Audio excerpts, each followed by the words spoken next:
at the intersection of taste, innovation, culture, and sustainability. She designs food that cares for people and our planet, beginning with the UK's first plantain pasta. That's right, plantain pasta, a golden, flavor forward staple that brings heritage and innovation to the same table, right? It goes beyond great flavor, and she's committed to responsible sourcing with African growers, thoughtful manufacturing, and paper based sustainable packaging because progress should be delicious and accountable. She's here to collaborate, to learn, and to help shape a future where every meal tells a story of love, innovation, community, and stewardship. Welcome, Moyo, to the show. How are you, Moyo? I'm very well, thank you. Thank you for having me, Andre. Thank you for being here. No, it's awesome. And I guess if that wasn't enough of an intro already, what would you say people might want to know about you to get to know who you are as a person before we get to you as the superstar businesswoman who's created an incredible product? Okay. What would people want to know about me? I suppose, uh, well, I am relentless in creating quality. I'm Mm, relentless in building solutions. I'm relentless in whatever I'm building, whatever I'm, getting involved in, putting my hands in, putting my name to, has got to have that high level quality. mm, Because I do believe that God has given me a vision, He's given me a direction, and when I'm going to do something, when I'm going to put my name to something, my heart to something, my hands in something, it has to mm, reflect the word of God for my life. It has to reflect the mm, direction in which God has, put in front of me. And it has to reflect quality, not perfection, but quality. Whether it's in my life as a mom, as a wife, as a friend, mm, as a creator, as a tech solution owner, or mm, even as a food innovator, whatever it is, it really has to have that stamp of God, mm, quality level, no shortcut mm. type of solution. I love it. Yes, And I definitely got that quality vibe when we met because we met through the Inco Elevate program, I which was did. amazing. And I guess the engagement, we had a lot of conversations. I was like, this person is quality. Oh, I tell you. So it's been amazing seeing that growth and, nominations, etc. By the time this is airing, who knows what you would have as extra names to your name. So obviously this is the Water Relief podcast, and it's all about stress and burnout and how it affects people and what people do that works and what doesn't. And I wonder if you could maybe think through your journey so far and maybe share a few points which were highly stressful times that you were able to navigate and how you did that. I have a lot of stressful times in my life, Andre. I can only imagine. Well, my husband and I, we raised our three children together here in the UK. I had them all here in the UK. Mm, And I'm saying this because anyone who has a child in the UK without any help, without any family member supporting you, I think that is a lot of stress on them, in all honesty. Now, mm, having to raise those children, working, and having a side gig mm, is an additional stress. So I have had many breakdowns in my life, in my career, with regards to all that has been caused by stress. I mm, remember particularly one time my son wasn't born then yet, actually. I was pregnant with him mm, and I had overdone it. I was working as a mm, product manager at the time, and I was rushed to the hospital, and the doctors couldn't find anything wrong with me, and they just concluded that my body was under so much stress. mm. It was under so much stress, they kept me there for 2.5 weeks. Oh My wow. body wasn't responding to any medication, wasn't responding to anything. I was mm, almost dead, but I was alive.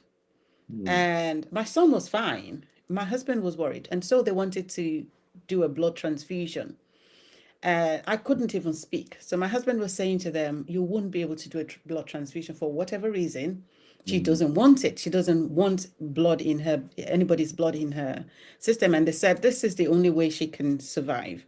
mm, And now I was ill for a week and a half, but the reason they didn't send me home was because the doctor had a feeling I would continue that stressful life that I had before I mm. was sent to the hospital. Interesting. Got it. Every time I've landed at the hospital, it's mostly because of stress. Interesting. And how did I navigate? I think I took the word of the doctors in all honesty. I Mm, didn't do it for long. I kept my feet up because, again, I was pregnant. So there was a reason why I needed to slow it down. mm, And being in that situation, obviously feeling helpless, not able to speak and communicate, mm, was a feeling I never wanted to be in anymore. mm, That I had to listen to all the things that they asked me to do or not do. mm, And I remember another time, and this time around, I have this business, this food business, mm, not the way that Melissa's is now, the way that Melissa's was when we were doing the food service, cooking food. mm. And in the kitchen, I literally slumped. And Right. that, again, was due to stress, lack of sleep, Mm, just burnout, just complete burnout. right. I ended up in the hospital. I came back home, but then I had customer orders. What do I do? My husband was not allowed to cook on behalf of me. Nobody was allowed to do that because I'm very meticulous and it had to be perfect. Right. I rested for a little bit, but I got back into it. But I'll Right. leave it at those two situations. Wow. Okay. So much to unpack with just those two. Like you mentioned, for example, a little bit of what it was like having that experience, because not everyone ends up hospitalized by the level of stress, although stress is probably one of the questions that GP will ask you about for anything, no matter what you go in for. They'll say, "Are you under stress?" So it's often related to things. But could you describe what it feels like to be in that hospitalized position so that people who haven't maybe experienced it to that level can maybe have an idea of what could lie ahead if something doesn't change? I don't want to be brutal, but I'll say this. I was pretty much useless. Mm, I mm, was pretty much useless. I wasn't of any use to anybody. mm, It was more of a, now I am the center of attraction. Now I am the person that needs to get better. I mm, don't want to be in that position at all. And when I say I was pretty much useless, imagine being in a hospital, not on a holiday, right? You're in a hospital. You are that person that picks up the pieces for every single person, and mm, you are bedridden or you are stuck at the hospital. You can't just walk out of it. I mean, you could, they're not going to stop you, but you do know that, it's going to come with its consequences. So I was pretty much useless. I mm, couldn't help my children. I couldn't necessarily see my children because why would they want to come to the hospital? I don't want them there. mm, So I couldn't kiss them goodnight. I could make them dinner or breakfast. I couldn't really do my business. And mm, of course, you can't sneak your laptop in if they've mm. admitted in for stress related reasons. So you Imagine. have to work on your phone if you still wanted to work, which I did at some point. Right. But it's not useful. Your team members are there, they need help, they need this, they need that, and Mm, you are the center of everything. Yeah, mm, I got really useless. So if anyone out there listening to this that hasn't got to the point where you are hospitalized, you mm, really want to take that break as and when needed, even when your body might not feel like you need a break. You mm, really have to break it down into rest time, like rest mm, mode, sleep mode, because each of these modes, they do have something that they're doing to our brain, to our blood vessels, to our muscles, to our body. The body has a memory. Mm. and the body is the one storing all of these things. And one day the body can just go, yeah, I'm done. Mm-hmm. Yeah, I can find And that. my body has done that a few times. I definitely never want to be in that position, no hope for anybody to be in that position. So, Mm. yeah, I felt So useless. no, that definitely I can imagine. And one of the things as well, the reason why I asked that is because a lot of the time there'll be a driving force that leads someone to work beyond their limits. And sometimes it might be to be there for other people or to support other people or etc. So when they hit that wall, they're not able to do the very thing that made them overload in the first place. So I'm asking from your point of view, looking at the effectively the cycle that was created, because it's been more than once, what tends to be the driving force to get you to that point where you go past your limit? Hmm. As I mentioned earlier on, I'm one of those people who like to carry people. Mm. I Oh, sorry. Please continue. I'm naturally one of those people who like to carry people. Mm, There's a lot of weight on my shoulders anyway.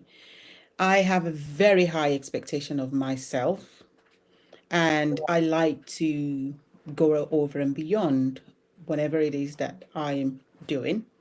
mm, And I think another driving force for me would be because I wouldn't say that somebody expects a lot of me or a lot from me. My husband, I am already perfect in his eyes. Like he couldn't do anything wrong. I literally can't do anything wrong in my husband's eyes. mm, Um, my children, again, already perfect. Like, you couldn't do anything wrong, as with every parent in the eyes of their children. I mm, think I am my biggest enemy sometimes with that sort of mm, thing because I know how to take no for an answer. If I asked you for something and you said no, no hard feelings, no feelings whatsoever, like, thank you very much. I'll ask you again, by the way. mm, But I'm not usually one of those people who like to ask for things. I, on the other hand, don't really know how to say no to people. mm, I mhm, am not a people pleaser. I'll be very clear on that. I'm very disciplined. I can easily tell you no. But before I tell you no, I need to know why I'm telling you no. Because mm, if that thing is within my reach, within my power, means, then why do I need to tell you no? Is it because I don't have the time? I will make up the time because I have the resources. Is mm, it, if it doesn't affect my children, my husband, my livelihood, I'm going to tell you yes, because I can. And I think, in a way, when I look back now, and I mean, 2025 taught me a whole lot, mm, I don't just say yes anymore. I will think about now whether I have the means, the resources, the time. I want to think about the impact, which I never really focused on. What is the impact of me doing this thing to this person or for this person mm, that affects what I've currently got going on, what I'm currently doing, or perhaps when I'm not doing anything, when I need to rest? So mm, instead of me just saying yes, or saying no, I've got to think about the impact that your request is going to put on me. Let's take, for example, Andre. We mm, were supposed to have this a month ago, this session a month ago. I started to think about prioritizing my time and my well being, that it didn't work, in all honesty, because I had taking on more than I could handle in the month of November. In fact, since mm. Melissa's came live on the website, it's been back to back to back. I haven't had 6 hours straight sleep Wow. in the year 2025. I still haven't had a straight 6 hours sleep, right? I do Mm, catch my sleep every now and again in between during the day, but if it doesn't make sense for my well-being at that point in time, I'm going to say no. So we had to cancel that appointment and we had to move it because there was something else I couldn't move. mm, And my old self would have squeezed everything in, mhm. and it backfires. So that's Yeah. where I'm at. I'm smiling because as the burnout prevention coach, that actually makes me feel happy to hear that you prioritize yourself. And And it's interesting because I guess because there's a difference between a people pleaser and a giver, right? I feel like a people pleaser is more external to internal, and a giver is more internal to external. So it's where you Exactly. get that energy from. But boundaries can be Mm. an issue in that scenario, partly because as a giver, you tend not to see them, right? Mm. Because it's like it's part of who you are as a person. You want Yes. to help, like you want to do all these Yes. things because it's who you are. But then it's Mm. about understanding where those limits are, and often we don't know them until we cross them. And so we have this picture of what it's like in that moment where you reach the limit and you even get hospitalized. You've had this idea of what leads you to it, which is important to note that it wasn't just about time, for example, that you mentioned, because what I found with a lot of the clients that I've been working with, it's not necessarily about self care, it's about what's behind the cycle. And Yes. often it's about breaking that would help as opposed to just taking time off because you can take time off and then you'll be stressed out again the moment you get back. Yes. So it's good that you acknowledge that. What about the recovery afterwards though? So because I think that's different for everyone as well, because you mentioned the difference between sleep and rest, right? So what about recovery for you? When you were coming back from those moments where you're hospitalized, or even when you didn't reach that limit, but when you are coming back to yourself, what did that look like in terms of practice? Well, I picked up a habit. I love to listen. I love to pay attention in everything that I'm doing. Whether I am sick in in the hospital, I will pay attention. Mm, And I'm a very fast learner as well. So one of the skills that I picked up when I was pregnant, in fact, actually in 2010, when I was pregnant with my first child, mm, was the breathing exercise. mm. Yes. And I love it. That's I my just I thing. just breathe, and breathing for me feels like I am controlling everything, or I Mm, am managing everything. And it honestly works because the only thing that I will focus on in that very moment is that breathing. mm, I just want to know how far I can go in and breathe out. It really helps. You know, when someone is stressing my life, even if it's one of my children, and I just close my eyes and mm. I do my breathing exercise, you know what? By the time I've opened my eyes, if it's my children, they're gone out the room. They're gone. By the time my eyes, because they're like, this is at that moment she's going to switch off. You continue to get to the other side. They just walk out. So one of my recovery method has been breathe, Mm, breathe. I mm, also love a very quiet moment. Quiet moment could be, I love my feet on the ground a lot. mm. My Ground. feet being on the ground sends a lot of signals through my body into my brain. And I love to practice that when I'm in that. My husband goes, "Why are you not wearing a pair of socks? Why are you not da da da? Why you come outside without your shoes on?" I want to Mm, feel my feet in the ground. mhm, So recovery for me could be me sitting anywhere and I am just in my quiet place, or I whatever I'm doing, I am breathing. I'm in the kitchen, I'm breathing. I mm, put my feet in the ground just to feel the earth. I love to do that. mm, Another recovery for me that has been intentional has been listening to the kind of music that I find healing to my soul. mm. And I'm very particular about understanding the lyrics, Mm, the mhm. words that is said. Yeah. And there are some tunes in any kind of music that I listen to. So for example, I can share some of my favorite music with you. If I were listening to a music, I want to hear the it's not the voice of the artist, and it's not just the sound of the music, but underneath the instruments that are being played. I Mm, want to be connecting there because that is on a different level of the surface of the music that you're listening to. And you right. begin to follow in that tune, that sound. Mm, It's healing to me, which I mm, find very weird, but mm, it's healing for me. I also love to read. So the recovery moment for me are doing things that are overly intentional, Hmm. paying extra attention to things I love to do, and Mm, doing them as often as I can. yeah. It brings me back to a place of rejuvenation. Mm, You can give me all the massages in the world, it probably mm, wouldn't work if I don't do those things that bring me back in tune with my mm. inner self and my environment.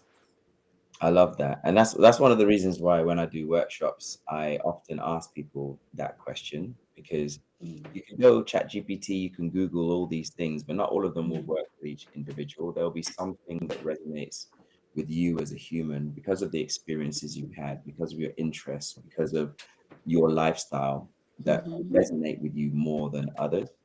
Yeah. And ultimately, what you're doing is giving yourself a chance to basically complete your stress cycle. So it gives your body chance to go from um, fight or flight to rest and digest, which is where Mhm. you send the signals to your body that the threat is over now. And Mm, I love that you mentioned the intentional part of it because a lot of the times we can do these things in general, right? For example, I live alone, so being in isolation isn't necessarily a thing for me. But even while living alone, if I'm intentional about this period of time is for me, mhm. that feels different to the other times I happen to have no one around. And it helps because I'm intentionally putting that time apart to look inwards and to do the recovery that you mentioned. So I'm really glad you mentioned that because I think that can be something that people miss out on. They think just because they have Yeah, this thing coming up, it's going to be functional for recovery, but it might not be if it's not intentionally so. absolutely. I So, think it's quite important that people mm, need to understand what their interests are. You know, we mm, all have interests for a reason, and your interest might be your saving space for when mm, you need to recover. So it could be singing. I love to sing, and I don't have the best voice, but I really don't care, you know. mm, So it could mm, be anything. You need to know what it is that your body responds to, you yeah. know. Whatever it is that your spirit it feels elevated towards, and Mm, you know it's all coming from a place of interest and love and desires for your soul and mm, not just your body. And once your soul starts healing, your body receives that signal anyway, right? mm, mm, And mm. yeah, that's yeah. Yeah, and if we think about it, it's also it's in a way connected to capacity because one of the things that you find when you're burning out is this lack of emotional capacity. You get emotionally Mm, exhausted, depersonalization, you become detached from yourself and other people, or you feel like nothing you do is worth anything. Like a lot of that energy gets very heavy. So what can actually raise your energy to a more of a not necessarily positive, because I think there's also like a toxic positivity culture that mhm, happens as well, but something that can refill your energy, your cup, if you will. mhm. In a Yes. way, as cheesy as it sounds, it really does work, and it's specific to you as an individual. And it might be there was a program I used to run called the Joyful Executive, and I really want to bring that back actually. So Bring it back. I love even the yeah, title of it. and it came from a moment where there was a client who realized he hadn't laughed in years, Oh and wow. he burst out laughing in this session Mm, and couldn't stop, and it turned into tears. And this was a guy, and it was interesting the conversation that followed and him just reflecting on it. They said he's mm, been so serious and had all these expectations and pressures, etc., that he hasn't had the room to feel joy in such a long mm, time. And so when it comes to that recovery, I think that can be part of it as well. So I'm really glad we've covered such a broad spectrum so far. We've talked about what happens when you hit that wall and your body takes over, right? Because it's had enough. mhm. You're not listening to the signs. Shuts down. I'm going to sleep. Exactly. It's like, no, you're not listening. I'm taking over. We've talked about the idea about what leads up to that, not just because most of the time we talk about the symptoms, I guess, like what the body does. You mentioned lack of sleep, etc. Mhm. But I'm really glad that you mentioned the idea about your giving and things like that. But then also the recovery. What a question I would like to ask you though is what do you find that doesn't work for you as an individual when it comes to Uh, that? Say that again. Sorry, go on, go on. I'll let Yeah. you land. What doesn't work for you? Um, I hate medication. I Okay. Yes. don't like, Let's talk nah. about it.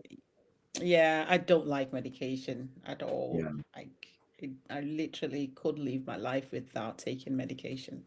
It doesn't Mm, matter what the medication is, I just can't stand them. I'd rather take injections. So let's get that out there first of all. What yeah. it is that doesn't work for me sometimes is when people tell me what to do, what they expect me to do. Nah, it's going in here and it's coming out here because you don't know. Sometimes I don't even know what I need to do. Mm. And I think a little bit of the stubbornness in me kicks in when someone starts to tell me what they think I should do. Right. And I Right. could just switch off and just, okay, you're on your own, keep talking, that's fine. Mm, What else doesn't work for me? Actually, some other people's solutions, what they've shared works for them. I mm, could try it and it's just that's not for me. mm, And I particularly shared how 2025 has been such a roller coaster in my life mm, that I've gone down to the very bottom of the pit and risen back up. And it's been it really has been a roller coaster. yeah. And the things that have worked for me over the years, I find that they still work today. Mm, mm, Um, so when somebody, because someone shared something with me recently, and well, not too recently, I think the middle part of the year, actually, around April, May, and I had a breakdown. I was unwell mm, due to stress, and they were like, "Oh, you have to do this and you have to do that, drink this tea, da da da da." I tried all the stuff but every time I'm like, I tried it. I literally tried it. It didn't work for me. yeah. It didn't work for me because, in fact, especially with the teas that they send to me, which is very kind of them, Mm, I actually brew my own tea. I actually create my own tea. of course you do. So when I Mm, tried that tea, I was like, what is this doing to my body? Maybe because I don't know what it is. Chamomile, for example, doesn't work on me. right. So when people say, "Oh, this thing works on them," it could work for you, but it doesn't mean it's going to work for me because Mm, we could have the same symptoms or we could be going through the same thing. mm, My DNA is very different. My body is very different. My soul is very different. It is mine, not yours. yeah. So yeah, I decided, got lots of the tea at home. Eventually, gave it out at some point. But Mm, I brew my own tea. Create my own herbs, and I would cook it. And even the smell is healing because mm, I know what I've put in that stuff, and it works for me. And I think a lot of us fall into that trap of, or it works for so so and so, I'm going to go and try it. It's okay to try. Try just so you know whether it's good for you or not. Because if it isn't good for you, then at least you can hopefully, figure out what works for you. But for me, those are the things that I don't do. I love that you mentioned those as well because I think it's a really important one because a lot of the time, sometimes I would have a potential client and we'll have a conversation about their journey with stress, right? Mm, And often they would have tried something and something hasn't worked.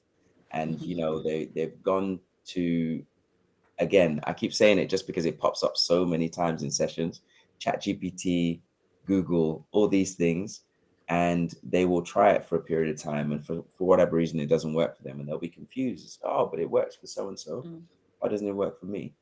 mm, And I think that's one of the things that I'm realizing. This is an information age, right? mm, Information is everywhere, but it's the implementation that makes the difference. It's knowing what would be well with me. So, for example, you mm, at the beginning you mentioned something that was quite interesting: the cultural differences. You know, what our upbringing was, our expectations. Are you the yeah, firstborn or lastborn? Are you like, which country yes, what religion? All these kind of things will have an effect on yeah, your lifestyle and how you live, which means that certain things might work better for you than others. And I mhm, think those are one of the nuances that kind of get missed. but can be Yeah. a game changer if you understand it. Absolutely. And I love the word that you just used there is understanding. Understanding who you are is very, very important, because once you understand who you are and how your body works, you can know how you can respond to it without necessarily relying on what somebody else tells you to do. You Mm, can pick and choose because you then know your body, you know your system, you know, I know the things I can't eat, not because I'm allergic, but I know it's not going to digest, it's going to make me bloated, all that stuff.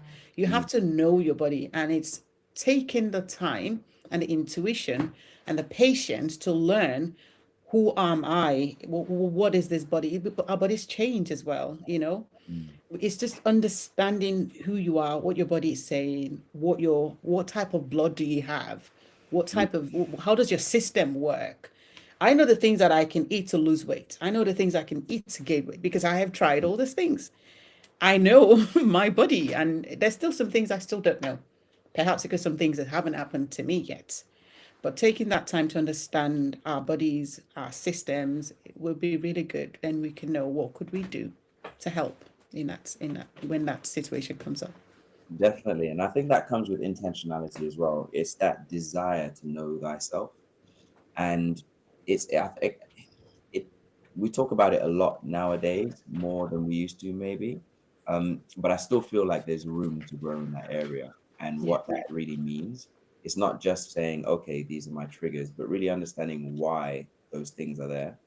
So, for example, a question that I would often ask the client to ask themselves is, why do you think this works for you? You know, what is it about this that you think resonates so well with you as an approach? Because 1,000 people could be doing this, and it might only work for 30 of them. So why? What makes you one of those 30? And really digging deep to say, oh, actually, fitness really works because it connects with my breathing. And, I used to be in an athlete and it was part of my system. And I think I kind of go back to how I was as a child or something like that, or foods or certain, you mentioned music, for example, there's something about these types of lyrics or these types of chords that always resonate with me because I grew up in the church and Mm. it Mm. reminds me of the organ. Um, for me, Yes. for example, I did a post recently about how in Sierra Leone, my grandma's house has a lot of sounds that would not be associated with peace at all in any other country or anybody else, They've got, we've got the mosque outside, we've got the, chickens downstairs, we've got the Mm. market, we've got the honking of the horns with the street, Mm-hmm. all these kind of things. But for me, when I'm in that living room, I relax because this is my childhood. That's home. That's Yes. home, exactly. So, understanding what it is about you that connects with this and being okay with it being different from what everyone else is telling you Yes. is part of that knowing thyself. So, what might be, because one thing that has come up a few times, even now in that sentence is time, Mm-hmm. right? Yeah. Because you've mentioned, the cycle of finding yourself in these pressurized situations, home and work. You've got your business and all these kind of things. How does time show up in those three stages, like the before, during, and recovery? Just so I can understand the question particularly, when you say how does time show up, can you Mm. break that down, please? So, for example, I'm picturing leading up to some kind of like breakdown or stressful period. Like, how does time show up? Do you find it you use time in a certain way that leads you to a way that there's a lot of pressure? Um, Okay. Maybe when you're in that hospital, because I know, for example, I was hospitalized this year and time shifted for me. My Mm-hmm. experience of time was very different. I was very conscious that there was a lot of it, you know. Yes. Although time itself doesn't change, right? And then Mm-hmm. afterwards, I was very intentional with time, in Mm-hmm. a way that I maybe wasn't leading up to it. So, for you in the before, during, and after, how did time change? Mm-hmm. I get that now. Thank you very much. Personally, the way that I view time is very spiritual. So I Mm, see time as God Himself. Mm, And even though God never changes, God is constantly still and constantly moving at the same mm, time. mm. I feel personally that time is too fast for me. Got it. Yeah. Very fast. You're moving too fast. Like it's never enough. I feel Mm, like there's yeah, time is never enough. And that's why I'm always like chasing. I think I just need to relax a little bit, a little bit. mm, Um, I sometimes feel like I need more time with mm, most of the things that I'm doing. I just need more time. I'll give you an example. mm, A couple of days ago, which has happened quite frequently actually, mm, I couldn't sleep. I couldn't sleep. I just couldn't sleep. In fact, for the past 2 days leading to Christmas, I've not really had enough sleep. mm, On the 20th and the 21st as well, the same thing happened. I couldn't sleep. mm, When I couldn't sleep, I wasn't watching the TV. I was on my laptop. I was working and I got my pen and paper, my book here with me. Just mm. literally planning 2026, literally doing da da da da da. Got you. And each time I do the plan, and I'm like, oh, hold on. There's still X number of days. I've got 10 days left. I've got 11 days. What else can I do? Can I squeeze that into? We've got this one here on this day, right? And for me, it's just felt like I have a lot to do and I wouldn't sleep. Mm, So the way that time shows up for me is very different, very alienic, according to my husband, with mm, how I treat time. And sometimes I waste it as well. I really do. Like mm, I'm just sitting there doing nothing, can't be bothered. I just want to watch the TV and mm, I'm really just watching it. But then I am one of the weirdest people with time. I'm one of the very weird during the day. I might not be as effective as I am during the night and I wouldn't sleep. Because at that mm, night, when everything is quiet and everyone's gone to bed, my light bulb is up mm, that I mm, can't sleep. Nothing helps me sleep. When yeah. I'm in the hospital, I'm stuck in this room and I cannot get out. Mm, Time might feel like it's slowing down because then I'm not doing anything. mm. But if I have my phone, Andre, Yeah. then time wouldn't slow down. I will Yeah. write and write and write. I'm a writer, by the way. So I love, love, love to write and I love to read. Love So it. I will be writing things. I'll be writing the weirdest idea that I have. So for me, time is too fast, even when it seems really slow. I remember vividly the 1st of 2025, the 1st of January 2025. I remember vividly quite a number of days and I remember how it went. It Mm, still feels so fast for me. And I'm always asking them, did we just finish the week? wow. Also, because I love the job that I was, doing before I finally left it. Mm, I loved the business that I was running. I mean, I love my family. I'm a people's person. So mm, for me, time is like, oh, it's gone too quickly and it's gone too quickly. Yeah, well, mm. so I don't know if I've answered the question in all honesty, but for me, time feels super fast. Yeah. And I think there is I think that's one of the great fears is not having enough time. Mm, And it's interesting because time itself is an idea, and you could choose not to use it as a measure of passing if you wanted to, right? It's yeah, it's, yeah. it's a choice if you want to use that, but it's connected to so many things that we especially in the West, we kind of live Mhm. by this measure. Um, but how we experience it is so different depending on what we Yes. apply to it. So I remember just picking up on a few of the words that you said. We do this a lot with culture, the idea of wasting time. And I always find it interesting to look at what activities we consider waste. And for example, you mentioned watching TV, right? And I Hmm.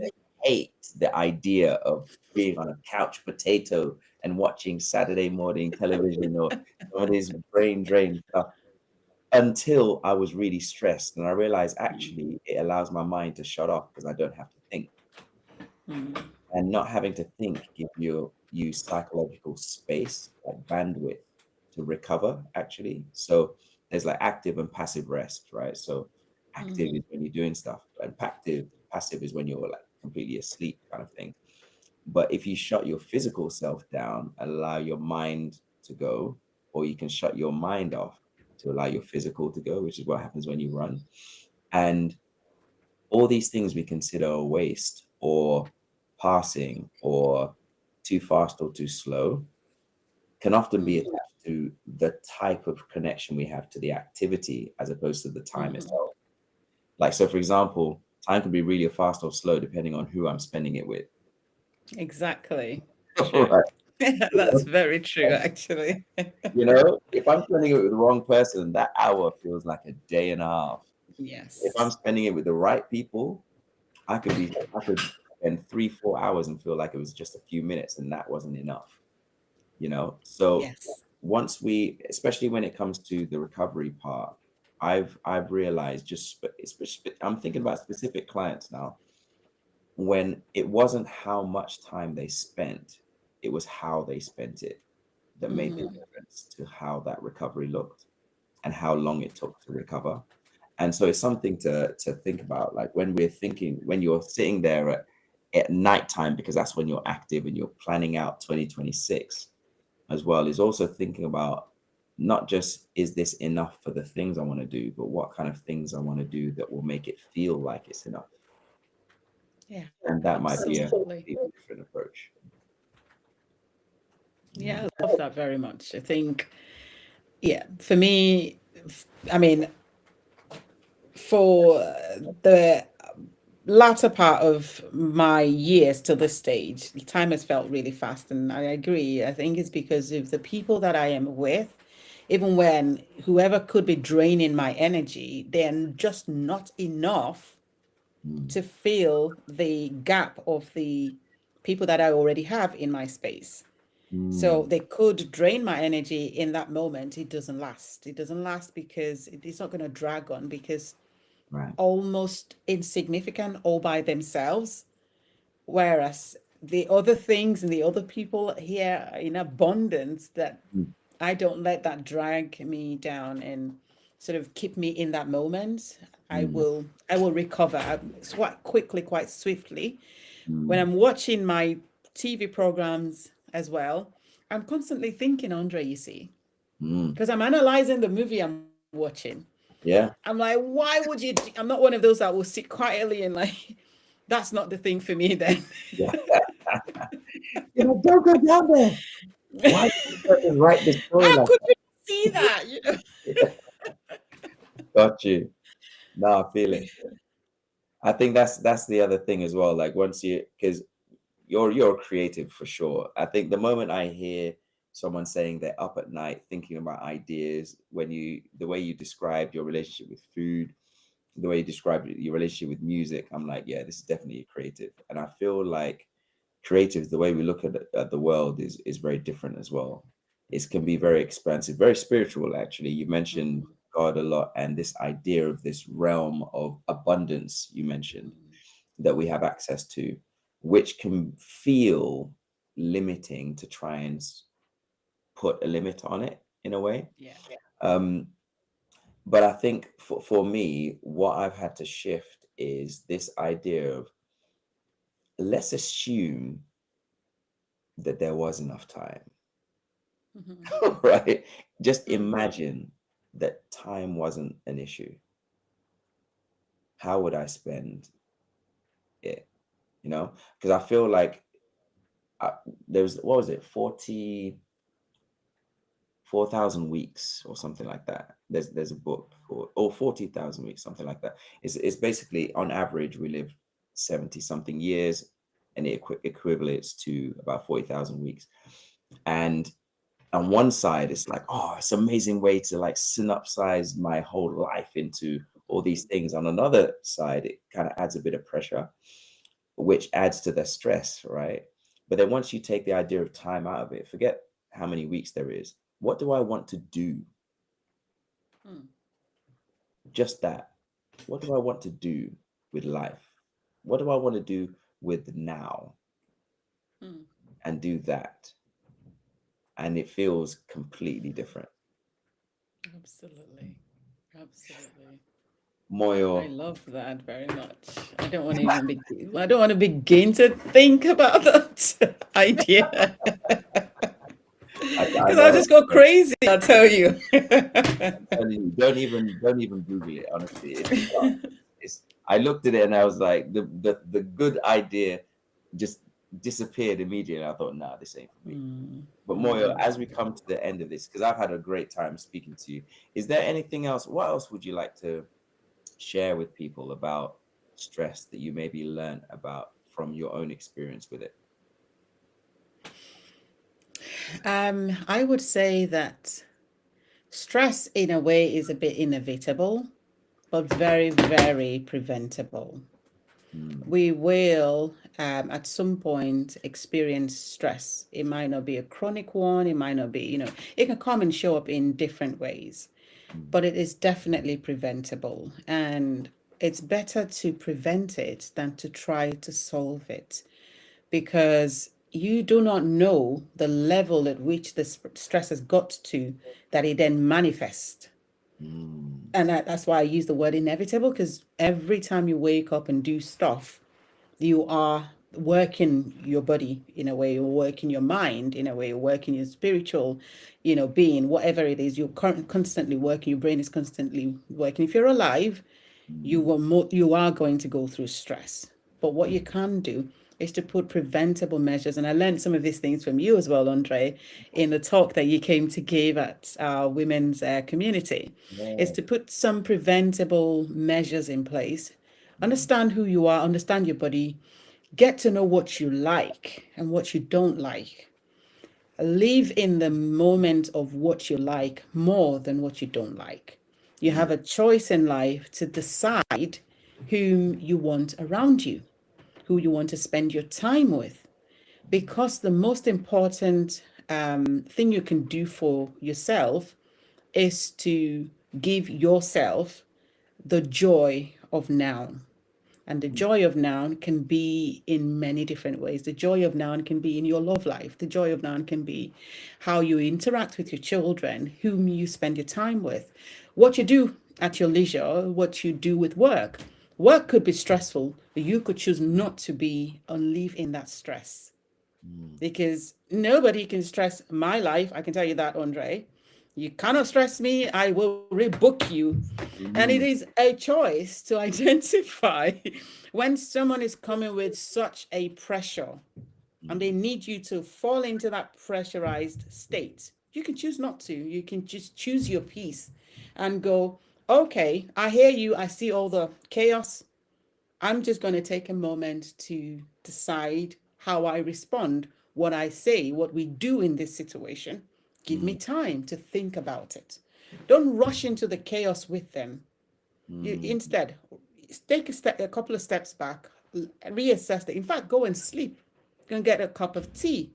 mhm, Make a phone call. Listen to a music. Go and do Pilates. Whatever it is you got to do.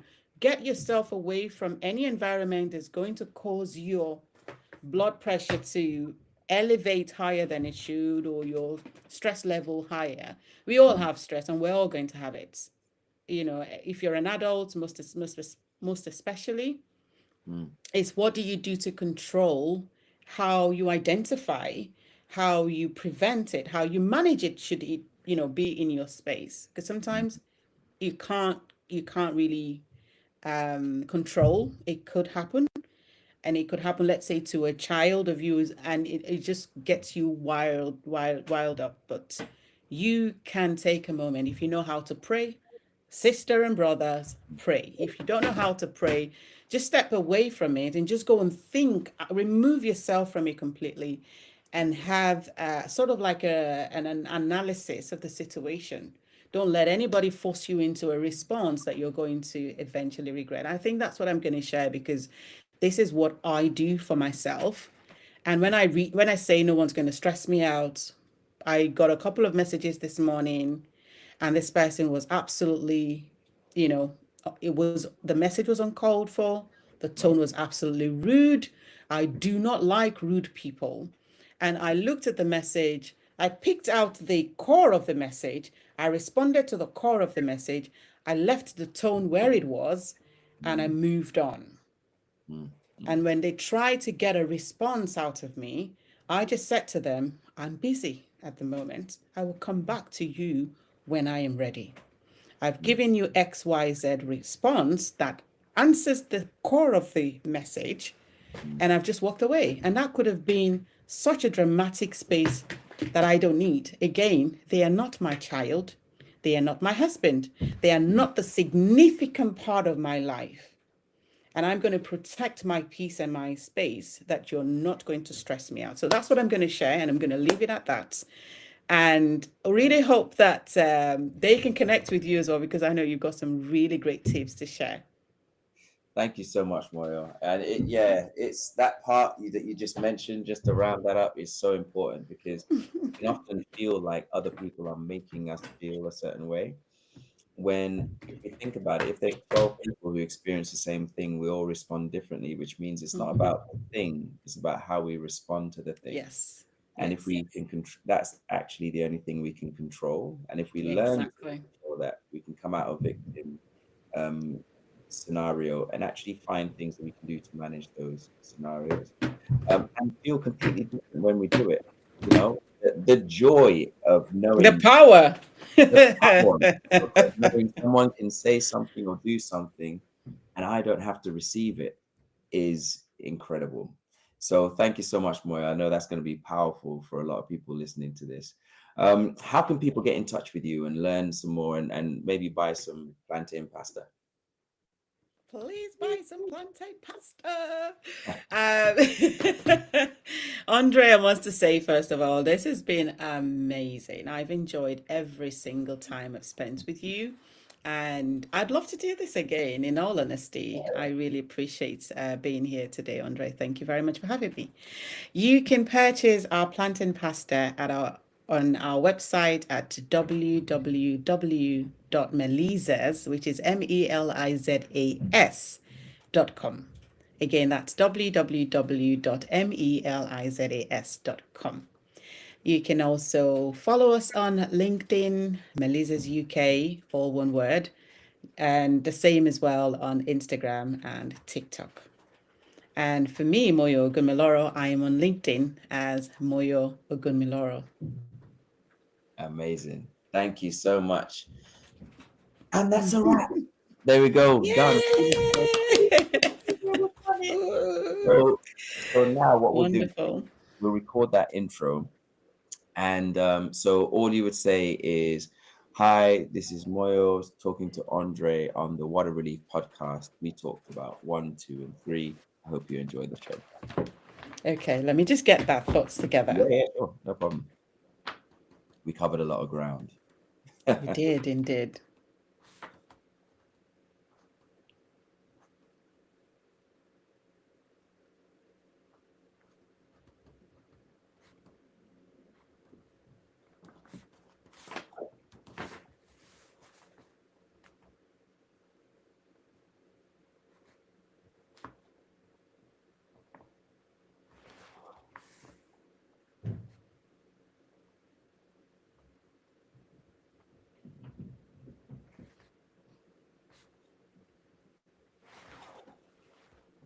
Okay, so,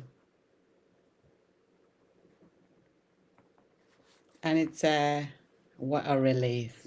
What a relief. Okay. Cool. Anytime. Whenever you're ready. Yeah. Wonderful. If I don't get this right the first time, I'm sure I'll get it right the second time, but I think I will get it right the first time. Hey folks, this is Moyo Ogunmiloro sitting down with Andre, the burnout prevention coach. This is What a Relief. And we have been talking about reaching your breaking points, recovery from stress, protecting your peace, and much more. Stay tuned. I don't know. Is that good? Okay. Say that again. Is that good? Yeah, that was fine. That was good. See, Wonderful. one time hit good. Okay, wicked. So what I'm gonna do is I'm gonna stop the recording.